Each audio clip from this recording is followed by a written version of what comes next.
Hello everyone, my name is Emil and welcome to my new video on my channel. In this tutorial, we are going to build an application where you can call and where you can have a real-time voice and video calls with anyone that is authenticated into the application. And as I said before, it happens in real time. So as you can see here, I have connected my real device that I'm using right now. As you can see, I am changing the tabs, and I will try to call to this user right now in order to actually demonstrate you. And yeah, this user doesn't accept calls. I can go ahead and enable the calls so that I can now call to this user. And from my real device, I can accept the call just like so. And I'm going to be able to communicate with this user that has actually sent me this call. Yeah, and lastly, we have a video call real time as well. Now you will be able to see me on a real device right now. So yeah, I can speak with myself and see my video in real time on the Android emulator, and I can speak with you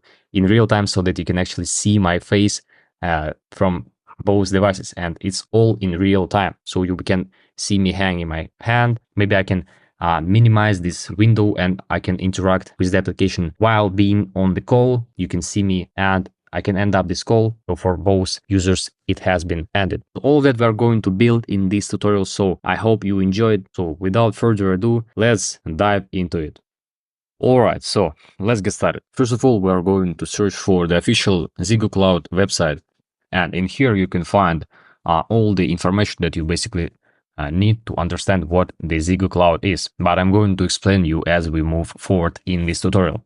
So basically, the ZEGOCLOUD gives you all the tools that you need in order to build the powerful interaction apps with the voice, video, and chat API. So basically, using this ZEGOCLOUD, you can implement in your application video call, voice call, live streaming, in-app chat, cloud recording, AI effects, superboard, and digital human. Basically all that possible with the ZEGOCLOUD SDK. And one of the most important things that it's used by many companies, it's trusted by many companies. So this is a very maintainable, testable, and performant production ready SDK tool. And this SDK is compatible with a lot of platforms such as Android, iOS, web, Flutter, React Native, Windows, macOS, and Electron. So basically, you can use the ZEGOCLOUD SDK on all of these frameworks and the platforms. And in this tutorial, we're going to stick with a Flutter, obviously. Yeah, so now we can go and find the ZEGOCLOUD dashboard, the ZEGOCLOUD console, first of all. And in here, we're going to actually create or sign in into your account. So if you don't have an account, you are going to sign up into your profile, but I will log in. So I'll get back to it when I log into my account. And yeah, after you have signed into your account, you're going to be redirected to the ZEGOCLOUD dashboard. And in this dashboard, basically, you can take control over the entire ZEGOCLOUD SDK, and you can use whatever you actually need and customize it as you wish. One of the most important thing is that by default, when you create your application, you have 3 minutes trial, which is 10,000 minutes of free video calls for free while you are using your ZEGOCLOUD SDK. And this is absolutely amazing. The next thing that we're going to do is to create our projects. Inside of our projects, we actually can manage all of them, but going from this dashboard directly, we can click on the Create Project button, but I will use the project management dashboard, and in here I will choose my already existing project, but you will create a new one. So once if you clicked on it, you can click here the config my application button. But while you are creating your new one, you will actually need to choose the integration platform. So basically here you will choose the one that you are implementing the ZEGOCLOUD SDK in. So in this case, we're going to add the Flutter SDK. So for example, if you are implementing it in your web application, you are going to select the web, click on the add button, and it's going to be added to your project. So for each platform, we have the edit config and the get guidance buttons. So let's tap on the get guidance button, And in here, we have two more options. Here we have a button called Quick Start. We can also tap on it, and it's going to open up the website where we can actually see all the guides, step-by-step guides, how to set up our ZEGOCLOUD SDK inside of our application. We will get back to it a bit later. We have a Try Demo button, which will actually redirect you to the GitHub repository of the ZEGOCLOUD, where stored all the repositories that you can actually copy, clone, or just investigate a little bit more by yourself.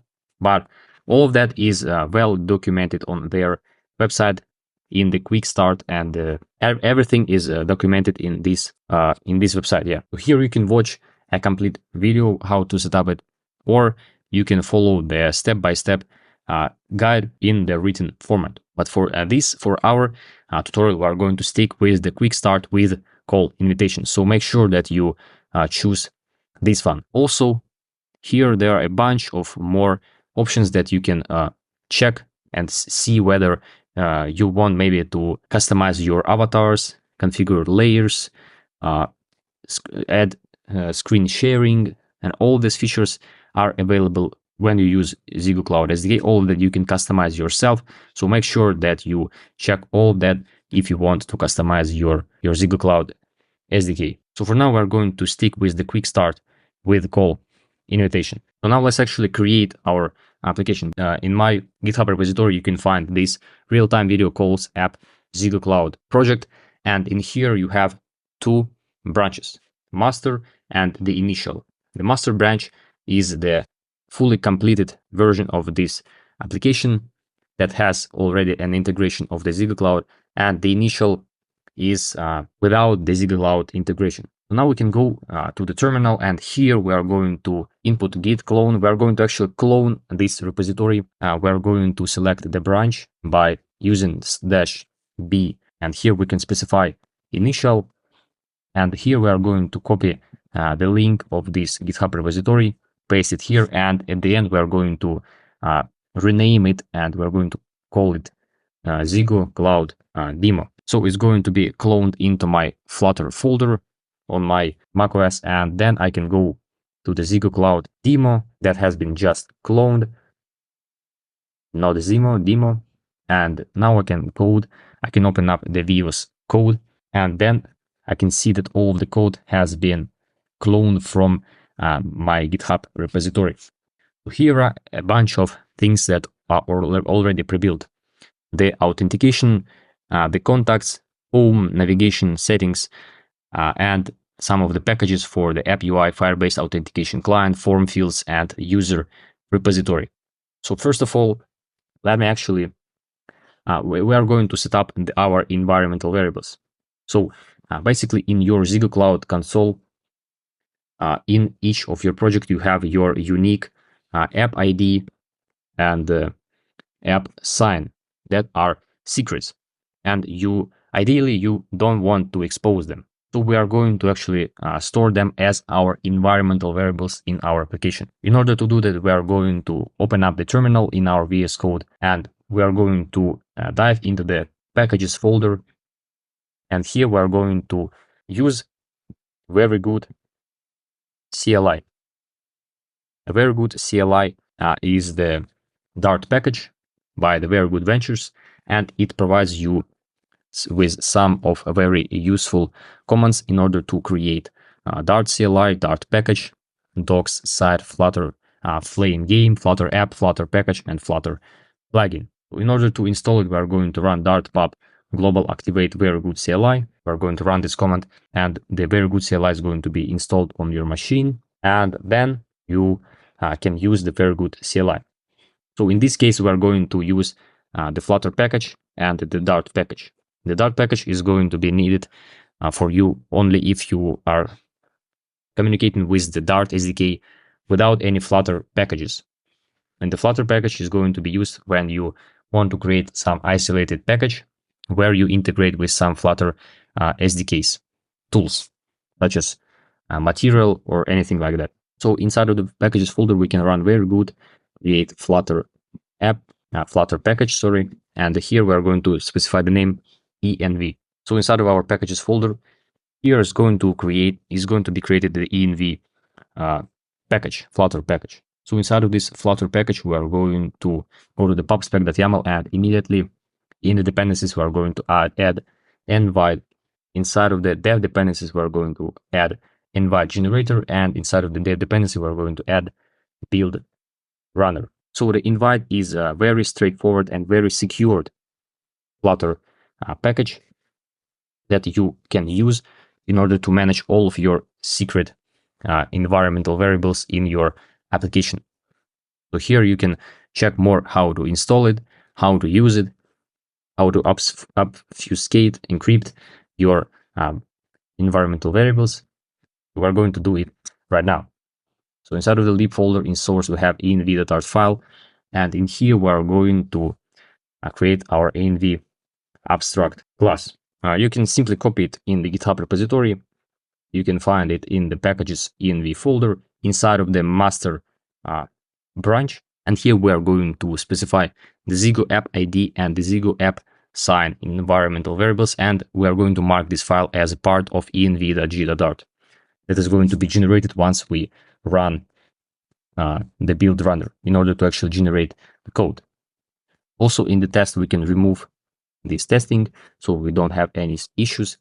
And inside of the env, we are going to create .env file where we are going to actually store Zego app ID and the Zego app sign. And most importantly, we will add this env file to the gitignore and lib source env.g.dart file that is going to be created so we don't expose any of our secrets.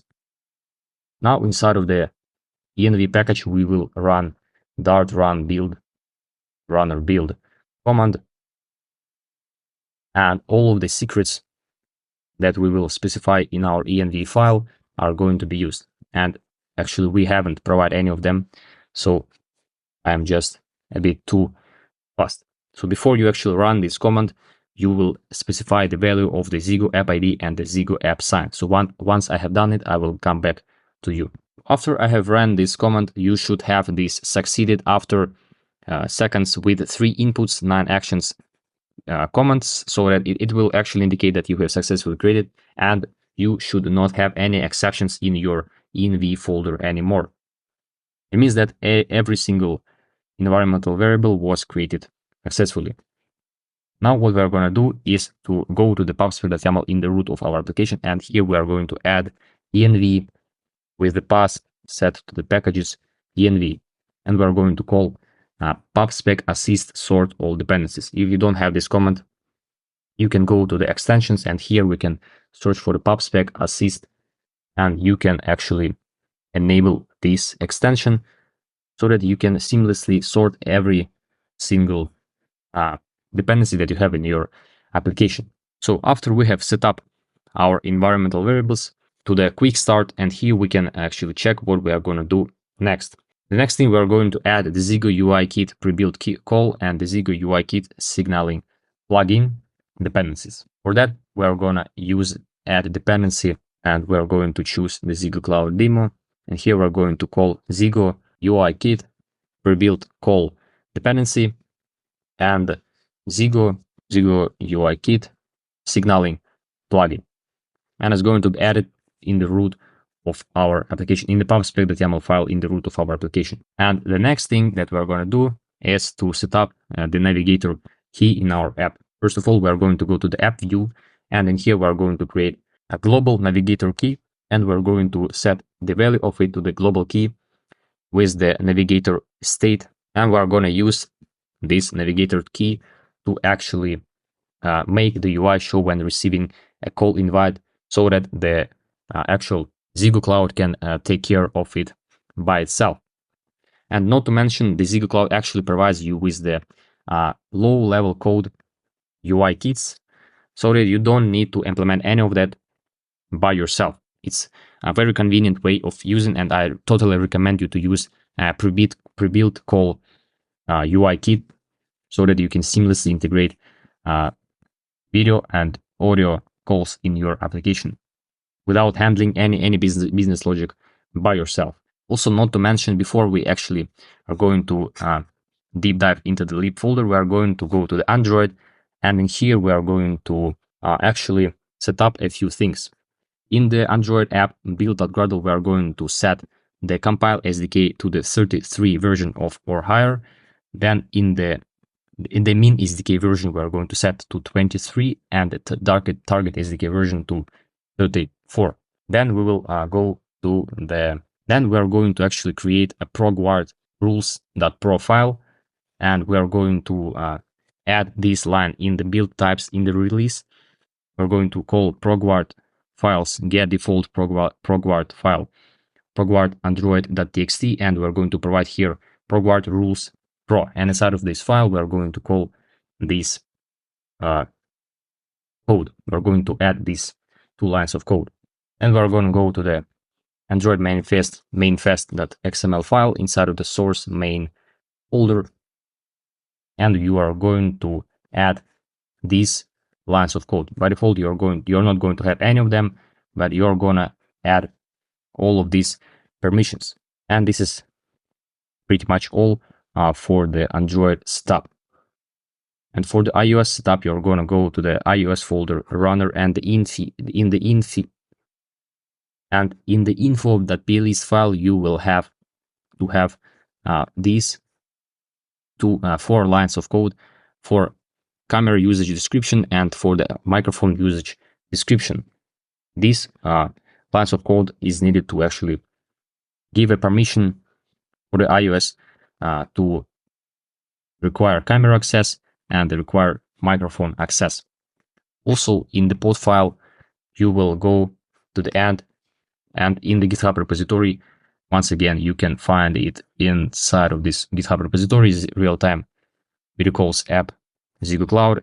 In the iOS folder, in the pod file, you can go ahead from this 40 line up to the end.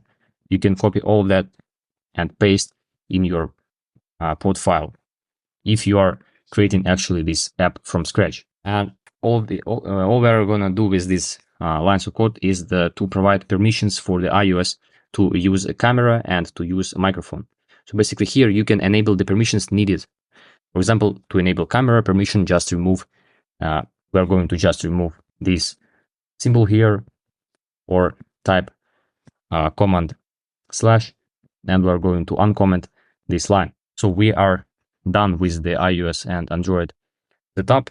So now we're going to go to the root of our application, and we're going to call Flutter Fire configure in order to configure our the Firebase in our project. Also, before that, you're going to go to the Firebase dashboard, and here we're going to create a new project. I have already created one. It's called real-time calls app ZEGOCLOUD. I can go to the existing project, and as you can see here, I have already created iOS and Android, but you're gonna run this command and the Firebase is going to be configured automatically in your application. You will just need to select the project that you want to use. In here, I'm going to use real-time calls app ZEGOCLOUD. In here, I'm going to choose only iOS and macOS, and then I'll just simply wait. All of the other stuff is going to be done by the Flutterfire automatically. If you don't have Flutterfire access, you can go to the in the Chrome and find Flutterfire, and in here you will see actually in the CLI tool you will add all the guidelines with a step-by-step explanation how to use Flutterfire and how to configure it. So as you can see here, we have successfully generated Firebase options, but you can actually delete it because we're not gonna need it in our project. So the Firebase has been successfully set up in our application. The Google services.json file was generated, and in the iOS in the runner folder, Google services info.plist file was also generated. And as you can see here, most importantly, you're gonna go to the git ignore, and you're going to add android/app/Google services.json file inside of the git ignore file, and you're going to add Firebase app ID file.json in the iOS folder, and in the iOS runner folder, you're going to specify Google services info.plist file in the git ignore. because you don't want to expose your Firebase configure files. And most importantly, in the settings Gradle in the Android folder, you will need to add this line over here, com.google.gms, Google services, at the version of 4.3.x. So basically here you can specify any version that you would like, that you can find on the official website. And most importantly, you need to specify here 4.3, not 4.4, because otherwise you're not going to be able to use the Firebase without the Firebase options file that I have just deleted. So make sure that you have this version specified exactly like this, 4.3, and the third number is not as important. And if you don't have your settings.gradle file looking like this in my project, if you're starting from scratch, you can go to the Google Chrome, and here you can search for Flutter Gradle migrate, and in the first website you will see the full guideline how to migrate from the old version of settings Gradle, and basically you will see what code you need to delete, what code you need to add, so that you have the settings.gradle looks like this, and also the build Gradle look like this, and also another build Gradle look like this. So yeah, if you're starting from scratch, or you have actually deprecated Gradle plugins in your application, you can follow up this guideline and migrate from the old one. Then the next thing that I want to explain to you is the Firebase Authentication client. In the Firebase Authentication client, we basically have the Firebase Auth and Firebase Firestore. And here we are, first of all, defining the stream of the authentication user. This is the model of our user that we're going to have in our application with the email, ID, and name. So basically, we are mapping on the auth state changes from the Firebase Auth and returning the appropriate authentication user. Also, we have the extension on top of the user that comes from the Firebase Auth, and we are converting it to the authentication user instance. Then we have a stream of list of map string dynamic that is going to access all the snapshots from the user's collection inside of our Firebase Firestore, and we're going to map them and access all of the snapshot docs data.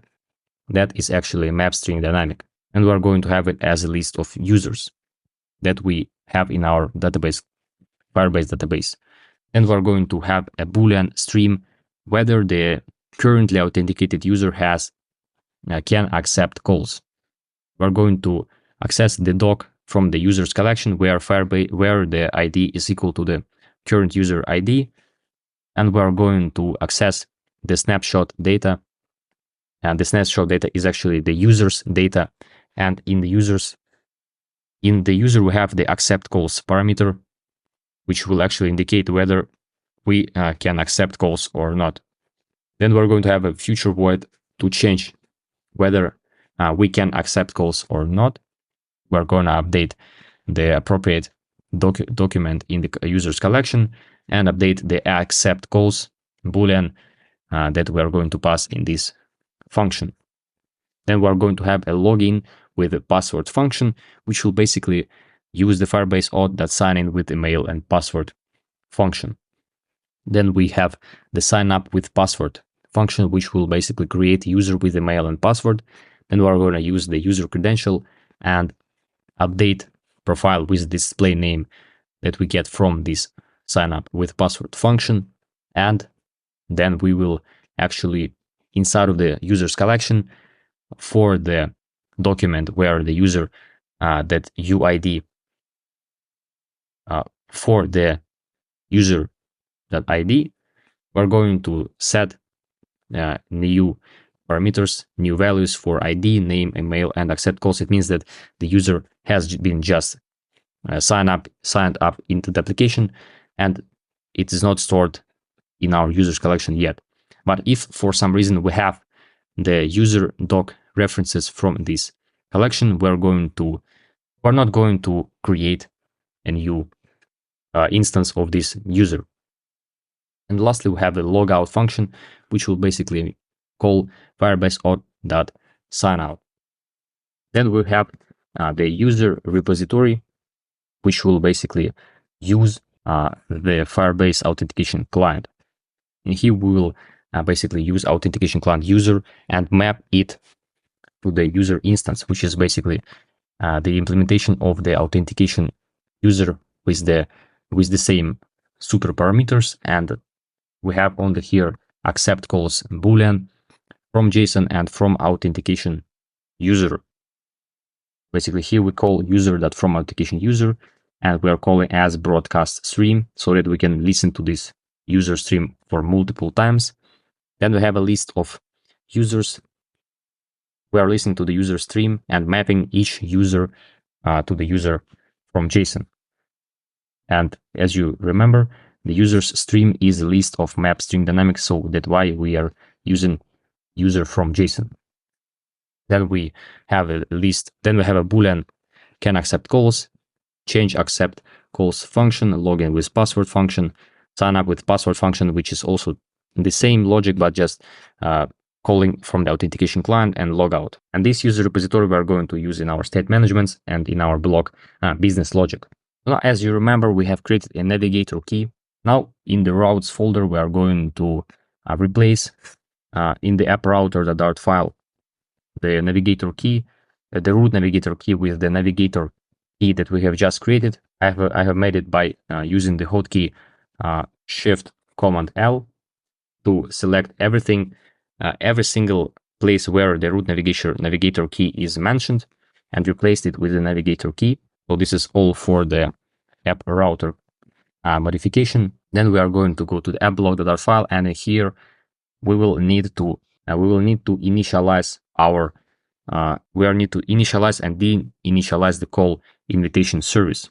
For this case, we are going to go to the GitHub repository, and here we in the lib folder in the app block we can find inside of the authenticate function a try catch block. We are going to copy all of that and paste inside of this file, and we are going to import the dependencies, but for some reason I can't use them.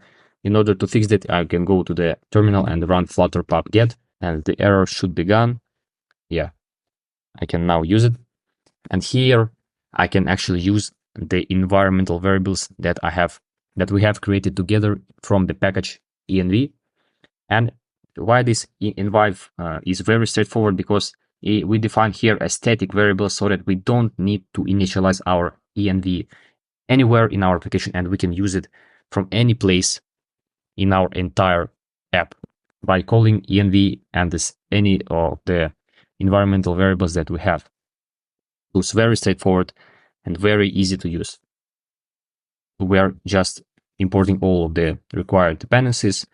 Here we're just providing the app ID and app sign from the environmental variables. We are parsing the Zego app ID because the app ID accepts only the integer, but as the value we have here string. So yeah, we are parsing it as int. As the user ID and the username, we are passing the user that we get as the from the event.user, and the event is actually the app user changed, which we call each time the user actually changes, which, if you remember, just Firebase odd state changes stream, which will emit a new user every time we authenticate into the application or log out from the Firebase. This is as simple as that. And lastly, we are going to copy the ZEGOCLOUD init function inside of our on app logout requested event. And this is all for the app block. We can close the app folder, and now we're going to run our application to check whether we have set up everything correctly.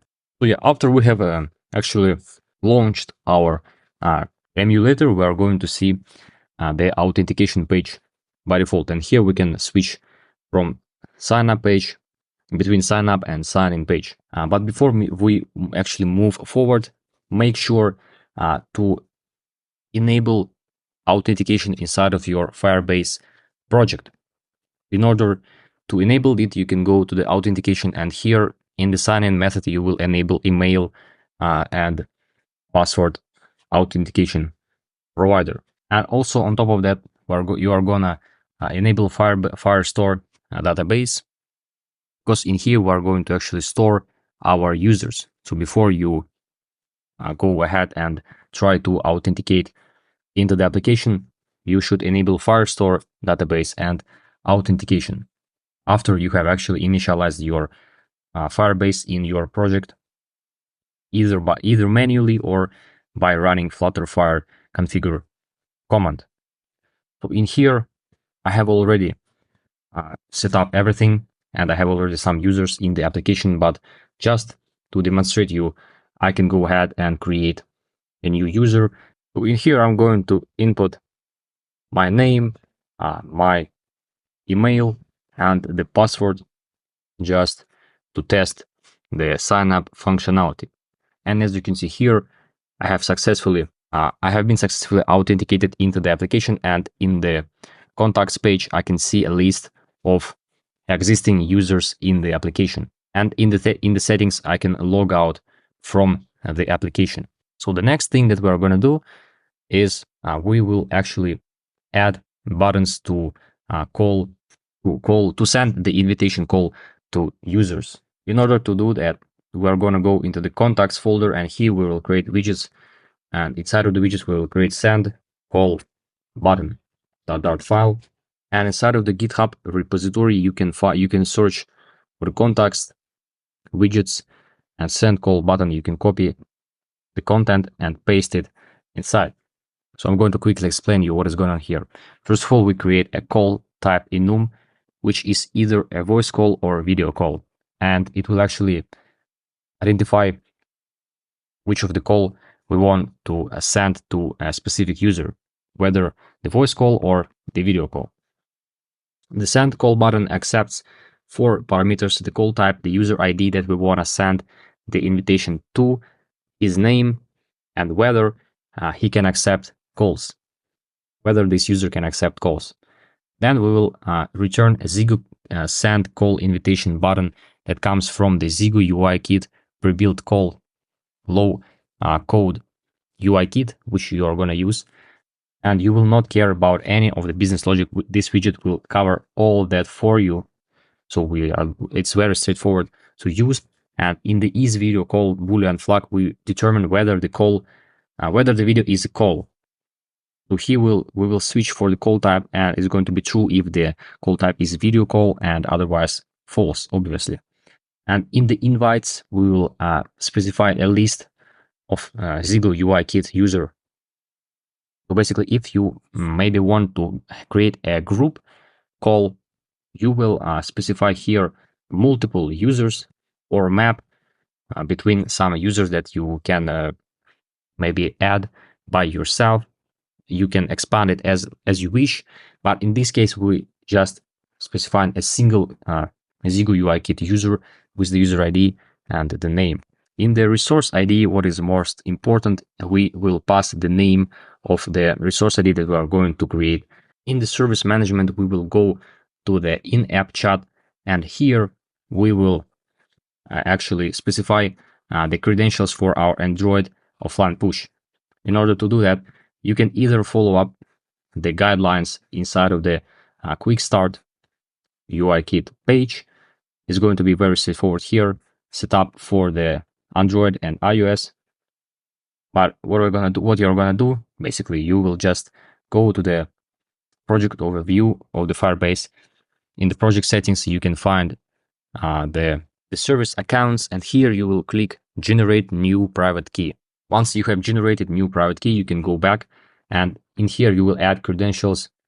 Select here upload credentials, and you will select the file that you have just downloaded from the Firebase config. And if you have a paid iOS developer account, you can also add credentials for the iOS, but unfortunately I don't have it, so I'm not going to specify it here.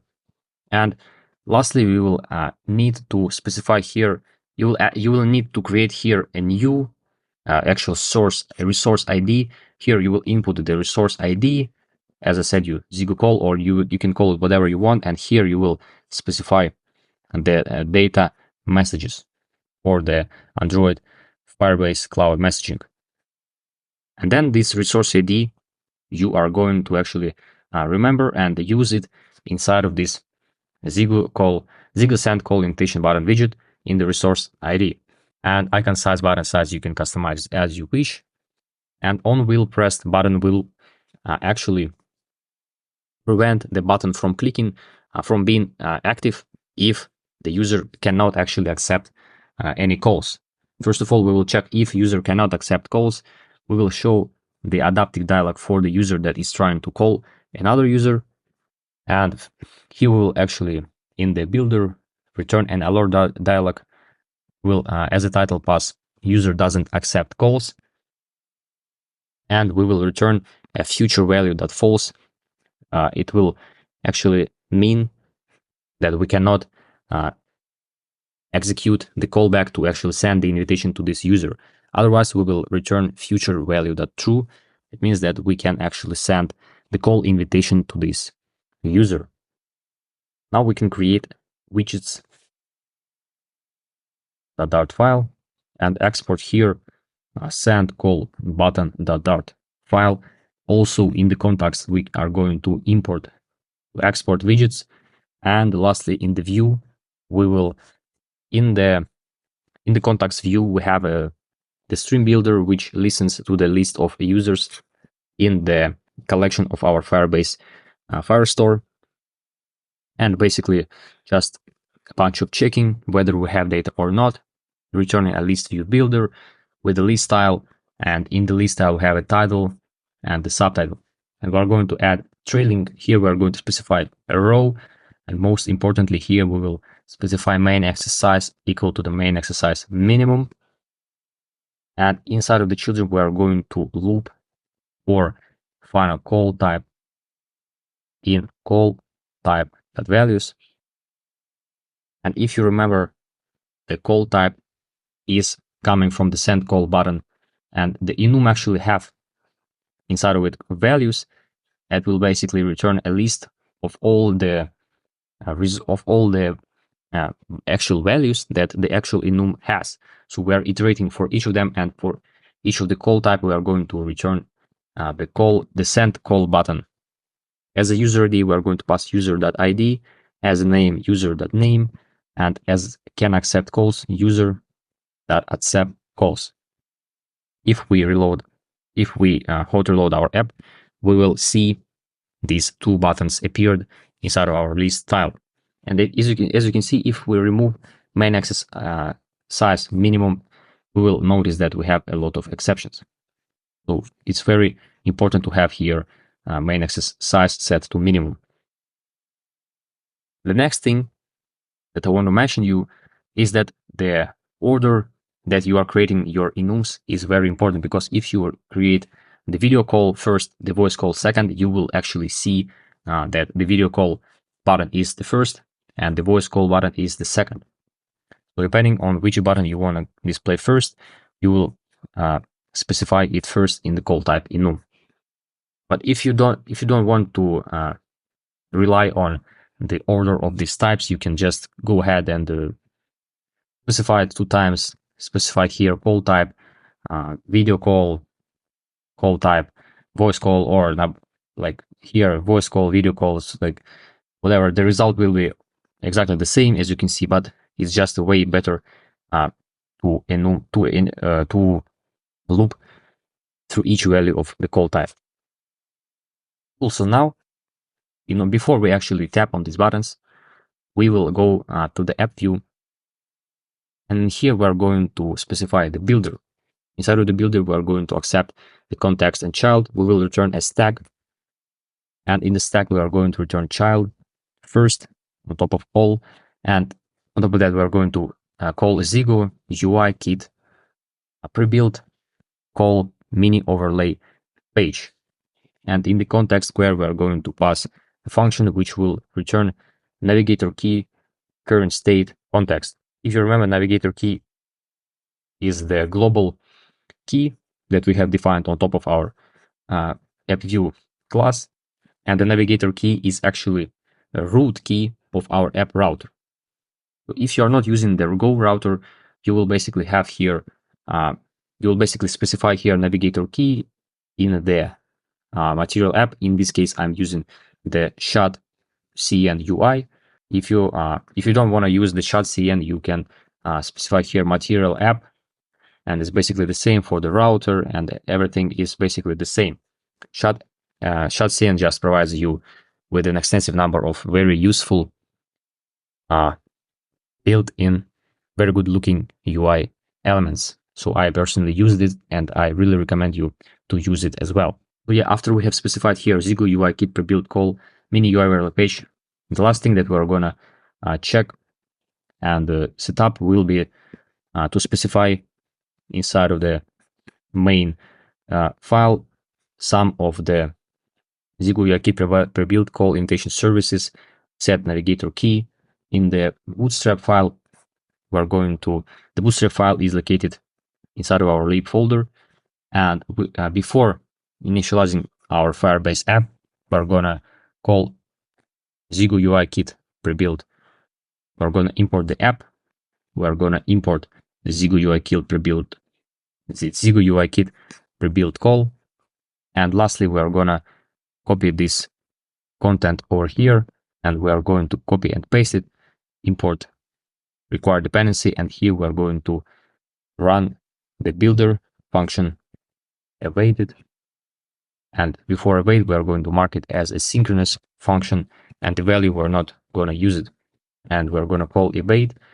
And this is pretty much all that you will need to do in the bootstrap.dart file. As you can see here, we're going to need also to init the app, to uninit it. But if you remember, in the app router, in the app block, we have already set up all of the initializations for our Zego UI kit pre-built call invitation services and uninitializing of it. So you don't need to worry about this step. So as you can see here, it's also mentioning about Zego send call invitation button. Here you can specify here whatever resource ID you have created, specify here the list of invites, the users, and basically configure your app for Android or iOS respectively. But we have already done all of that. So let's hot reload our app quickly, and let's try to actually call one of these users.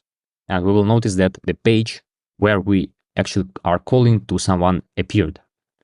And if I quickly launch another emulator, we will see that it actually calls to him as well. So here I have launched the Android emulator on top of the iOS, and if I click on this button, in this case I want to send him the invitation to the online video call, we will immediately notice that here is the notification coming from the device that we are actually calling to, so that we can actually accept that, and we will notice that we have a fully functional page where we can see each other and where we can actually switch between views on each device.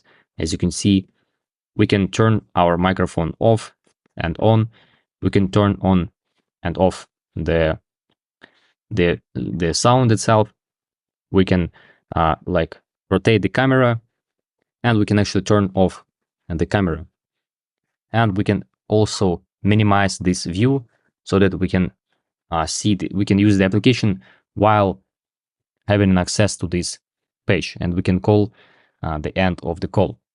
And lastly, we can just have a voice call with this user, accept that, and it's going to be exactly the same, but without the actual camera. As you can see, we have only 2 buttons. Now we can end up this call, and this is basically pretty much it for the call invitation itself. Next thing that we're gonna do is to actually have an ability to disable calls. So I will quickly demonstrate it to you. If I disable the calls on my Android device and I will try to call to this user, as you can see here, user doesn't accept calls. And I can change it in real time completely, so that whenever I don't want to accept any calls from anyone, I can disable it. But at the same time, I have an ability to call to other users. as you can see. So yeah, let's go to the application, and inside of the settings folder, we're gonna create a list style. But before we're going to initialize our user repository, we're going to read user repository, import the user repository, assign the value to it, and in the list style, we're going to pass the title to have it like manage calls, and as a trailing, we're going to have a switch widget. Inside of the value, we're going to pass, we're going to actually wrap our switch with the stream builder, which is going to accept Boolean from the user repository can accept calls. As the value, we're going to have accept calls, which is going to be snapshot data or true by default. We're going to pass this value here, and on change function, we're going to pass accept can accept calls, and we're going to call user repository change accept calls, and accept calls can accept calls, something like that. And in the trailing, we're going in the subtitle, we're going to specify the text, which is going to say manage whether users can call you, whether people can call you, and here we can change it to calls. And here we're going to have a style context body small, and apply the color to it, app colors gray. And if we hot reload our app, go to the settings page, as you can see, we have fully functional switch button, which automatically enables and disables based on the value of whether we can accept calls or not, which is in real time, that comes from the Firebase Firestore, so that in real time we can disable, enable calls, whether other users can call to us or not. Now let me demonstrate you how this application works on a real device. So first of all, let me demonstrate you once again before we actually are authenticated into the application. So I'm going to sign in here with the John, gmail.com, 123456, and on my real device, I'm going to input another email and click the login button. And now I can try to call to this user on my emulator or from the real device. As you can see, for now, I will try to call with the voice on with the voice only, and on my real device, I can accept it like so. And in here, I can actually speak with my phone, and I will hear it on my emulator. From my real device, I can end up the voice seamlessly like that. And from my real device, I can actually try to call with the video. So yeah, I can accept this call. And as you can see here, I am actually recording it right now. Yeah, so it's awesome. And it also records the voice and everything like that. So you can see my hand like that. And I can actually end up this call like this. And this is amazing. And on my real device, I can disable calls. And if I try to call to this device, I cannot do that because I have actually disabled to call on this device.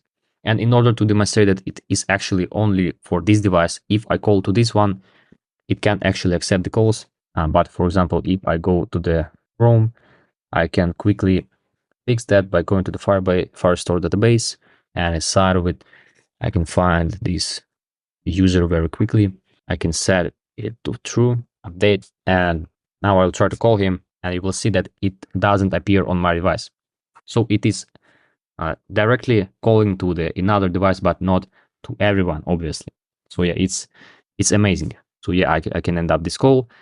And this is all for this tutorial. I hope that you enjoyed it. This is how easy it is to implement the real-time calls in the application with the ZEGOCLOUD SDK. I totally recommend it to you. It actually worth trying, and it provides you with an extensive number of features, not only real-time calls, and it has a lot of documentation. You can easily find the appropriate one for you, customize it as you wish. So yeah, it's an amazing SDK. So yeah, thank you for watching. See you in the next one.